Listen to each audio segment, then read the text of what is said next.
Hello, Merry Christmas. It's Boxing Day. I've got a few hours before I have to go to work, which is a bit of a shame, but had to start working again at some point. Had too much time off and too much fun, according to my wife. There you go. Front plate you saw last time, rear plate. The basic shape's now done.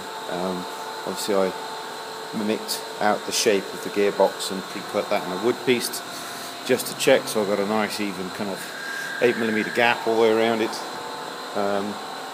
Obviously there's certain points that have to be cleared so that I can push the plate into place, but the rest of it is a reasonable amount of clearance all the way around, which is nice.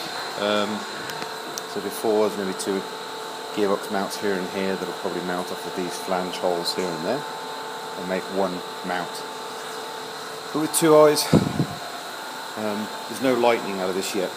There'll be like a structural I-beam shape with triangles cut out of everything and lightened down. This is about 7.5, 7.75 kilos at the moment.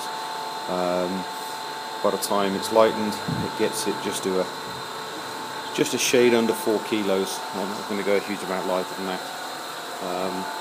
Obviously still have to take some load here going across quite a bit, so really I don't really want to be lightening it too much. Plus the fact the two mounting points for the gearbox mount, once I confirm those, then I can obviously sort out the lighting. I've done a CAD drawing with flexible hole positions so that I can move those hole positions around and redraw the reference point. Also, I probably mount the underneath part of the diffuser here from the bolts that I've used to mount this lower triangulation square frame at the bottom. This square section tube. I'll probably mount the diffuser from here, but realistically it might be best I leave some of this plate, or leave this plate pretty much till last, anodize the rest of it, almost build the whole rest of the car back up until I've got the body done and I know where it's going to be mounted, plus the fact that I might obviously mount the rear wing may come into this plate because it's kind of in the right position. So I might want mounts on here for the rear wing, so I don't really want to cut the lighting out until I know where all the mounting holes that I want in position, so I'm going to cut myself short. So for the moment it's a bit just heavy and flat, but it's perfect. I'll put it back together now. Obviously building up the wishbones, marking out the points, make a lift up here, make my joints, tension or a compression tube here to make it cut through A so I don't get any flex. Top wishbone points are ready to weld in. That's the sleeves. These are dummy rubber bushes turned to aluminium. That'll be the front of the top wishbone. It'll come out of here, and then we'll have a void space. We'll put the towing eye into here between the 2 points. So all up the tubes and double shear bracing done at the back now. I've done some work on the front plate. I can grab the plate.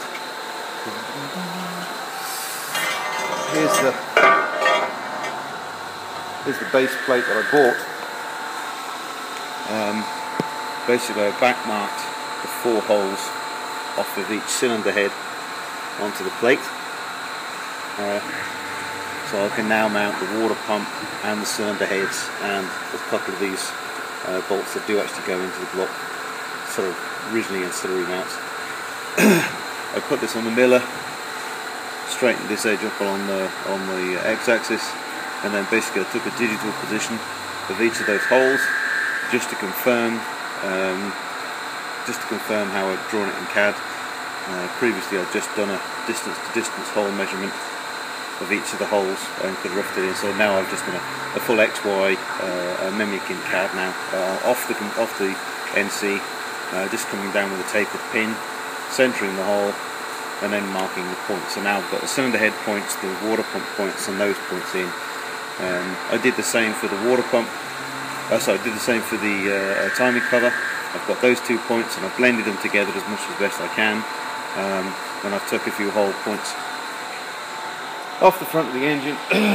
So Now I undid this bolt here over timing cover and measured distance to distance of the 3 points in those bolts to get that position correct, and did the same on the other side. So really I should have all the hole points now done. So if I did a plate all the way across, that's going to work, which I'm more convinced I'm going to do it now, because it's just it's $300 for the billet, but you know, at the end of the day it's only my time and effort to machine it, and I think it's just going to look good. Especially seeing the amount of billet aluminium that's got back here, obviously front rear plates, rocker covers are going to be billet, leave a bit of room for the longer ratio rockers. Other valley cover will be billet as well, so pretty much there'll be a lot of nicely anodised aluminium everywhere. So not much progress for anything else, but I'm just really building the wishbones up at this point. The only one thing that I'm short of at the moment is on the rear upright. There's a steel bracket, which if we look on from the side here, there's a steel bracket that's not 90 degrees to here, comes down and out again. It's actually bent down at 7-degree angle, because that's the wishbone angle at mid suspension travel, 7 degrees. So I've got 4 degrees travel there, 4 degrees travel at the top, plenty of room for the rose joints. Don't have to go high angular, can use a standard half-inch, 5-inch thread rose joint. Now this steel bracket, it's only got 22 millimeters between the two flanges, and all the people I've been speaking to, their brakes can't actually bend both halves. So I can have laser cut the profile, but they can only bend one half. Now, to bend the other half, it's not going to stress it. I don't really want to overly heat the thing up, but I'm probably going to have to a little bit. What I'm going to have to do now, which is going to be a real pain, I'm going to have to make a former. I'm going to have to machine a former on the mirror, put the plate in sort of about the 1/2, and have a pivoting part of the former that I can then put down and fly press to get the bracket that I need, which is a real pain, to be honest. I was hoping just to get them done out like all the other laser cutting, but doesn't seem to be so. So I'm going to have to build a jig to bend those at a right angle. I could bend them at 90, no problem. But bending them at 7.5 degrees, it's going to be a pain. The only advantage of making a jig is the fact I'm probably not going to have laser cut the actual bolt holes themselves. I'll have the profile cut, but I won't do the bolt holes, and in the jig itself I'll put 2 hardened bushes and drill. So I know I've got the 2 positions for the rose joints in place. I'll drill those holes out in the jig itself. It's about the only advantage of it. But I'd sooner have had somebody done that part. Just one thing less to do. So instead of having a couple of sets done, I'll probably have 3 or 4 sets done. I'm going to do it all in one go. So that's the going to progress around at the back at the moment. I'm going to keep this tube. We discussed it before about being in the way of the about the gear change. I really don't want to sacrifice it, so I'm going to keep it in.